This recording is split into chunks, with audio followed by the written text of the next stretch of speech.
तो भाई यहाँ हमें बताया जा रहा है कि एक तारों वाले साज में तार की लंबाई और उस तार के 1 सेकंड में लहराने की तादाद यानी उसकी फ्रीक्वेंसी के दरमियान एक इन्वर्स ताल्लुक है, यानी उलट ताल्लुक है।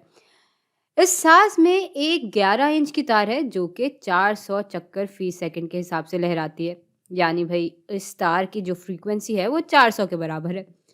और अब हमसे कहा जा रहा है कि इसके लिए कांस्टेंट ऑफ प्रोपोर्शनैलिटी मालूम कीजिए और फिर 10 इंच वाली तार की फ्रीक्वेंसी मालूम कीजिए। तो सवाल हमने पढ़ तो लिया है, लेकिन चूंकि इसमें बहुत सारी चीज़ों की बात हो रही है, इसलिए हम ज़रा इसको अब तफसील से समझने की कोशिश करते हैं। यहाँ हमें इन्होंने बता दिया है कि तार की लंबाई और उसकी फ्रीक्वेंसी के दरमियान इन्वर्स ताल्लुक है। और जैसे कि हमने बात की कि इन्वर्स का मतलब होता है उल्टा। और इन्वर्स ताल्लुक में अगर एक चीज़ किसी तनासब से बदल रही होती है तो दूसरी चीज़ उसके उल्टे तनासब से बदल रही होती है। और इक्वेशन की सूरत में ये ताल्लुक कुछ इस तरह का दिखेगा कि इस तार की लंबाई L बराबर होगी किसी मुस्तकिल कदर यानी के ज़रब 1 बटा फ्रीक्वेंसी के, और फ्रीक्वेंसी को हम F से दिखा रहे हैं। अच्छा, अब इस सवाल के अगले हिस्से पे आ जाते हैं। भाई यहाँ कह रहे हैं कि 11 इंच लंबी जो तार है उसकी फ्रीक्वेंसी बराबर है 400 के, और इन इकदार को और इनके यूनिट्स को अगर हम इक्वेशन में डालें तो 11 इंच बराबर हो जाएगा किसी मुस्तकिल कदर ज़रब 1/400 चक्कर फी सेकंड के। और ये जो मुस्तकिल कदर है यही असल में हमारी कांस्टेंट ऑफ प्रोपोर्शनैलिटी है। अब के की कदर मालूम करने के लिए हम इसको अलग करेंगे, और अलग करने के लिए हम इक्वेशन के दोनों हिस्सों को 400 चक्कर फी सेकंड से ज़रब दे देंगे।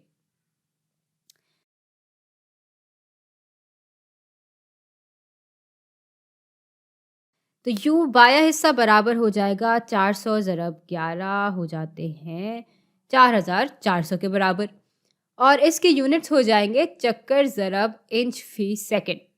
और भाई दाएं हिस्से में सिर्फ के रह जाएगा क्योंकि ये और ये आपस में कट जाएंगे। अच्छा, अब चूंकि हमारे पास के की कदर आ गई है तो हम साज और फ्रीक्वेंसी के दरमियान जो ताल्लुक है उसको आम तौर पे इक्वेशन की मदद से दिखा सकते हैं। तो यूं एल बराबर हो जाएगा 4400 चक्कर ज़रब इंच फी सेकंड ज़रब 1/f के। तो भाई ये आ गई इक्वेशन, और अब इस इक्वेशन की मदद से हम 10 इंच वाली तार की फ्रीक्वेंसी भी मालूम कर सकते हैं।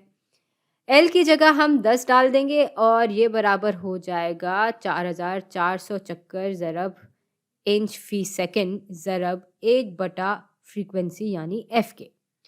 और अब हम एफ़ को अलग करना चाहेंगे, और उसके लिए पहले इक्वेशन के दोनों हिस्सों को एफ़ से ज़रब दे देते हैं ताकि कम से कम ये जो फ्रैक्शन का निचला हिस्सा है यानी डिनोमिनेटर है यहाँ से तो एफ़ हट जाए। अच्छा, अब साथ ही साथ अगर हम 10 इंच से इक्वेशन के दोनों हिस्सों को तकसीम भी कर दें तो एफ़ बिल्कुल ही अलग हो जाएगा और फिर हम उसकी कदर भी जान पाएंगे। तो ये और ये आपस में कट जाएंगे और यहाँ सिर्फ एफ़ रह जाएगा, और ये बराबर हो जाएगा, भाई पहले इस एफ़ और इस एफ़ को आपस में काट देते हैं, ये कट के 1 के बराबर हो जाएंगे, और यहाँ यूनिट्स में यहाँ ये इंच और ये इंच आपस में कट रहे होंगे तो ये भी कट के 1 के ही बराबर हो जाएंगे। और पीछे रह जाएगा 4400 चक्कर फी सेकंड बटा 10, जिसको जब हम मज़ीद हल करेंगे तो ये बराबर हो जाएगा 440 चक्कर फी सेकंड के। और भाई इन इकदार की मदद से हम साफ साफ देख सकते हैं कि तार की लंबाई और उसकी फ्रीक्वेंसी के दरमियान वाकई एक इन्वर्स ताल्लुक है। एक तार जो कि 11 इंच लंबा है उसकी फ्रीक्वेंसी 400 के बराबर है, और जिस तार की लंबाई 10 इंच है उसकी फ्रीक्वेंसी 440 के बराबर है। यानी ये तार इससे छोटा है लेकिन इसकी फ्रीक्वेंसी इस तार से ज़्यादा है। तो अब ये इन्वर्स ताल्लुक नहीं हुआ तो और क्या हुआ। खैर, ये सवाल तो हमने हल कर लिया, और अब चलते हैं अगली वीडियो पे।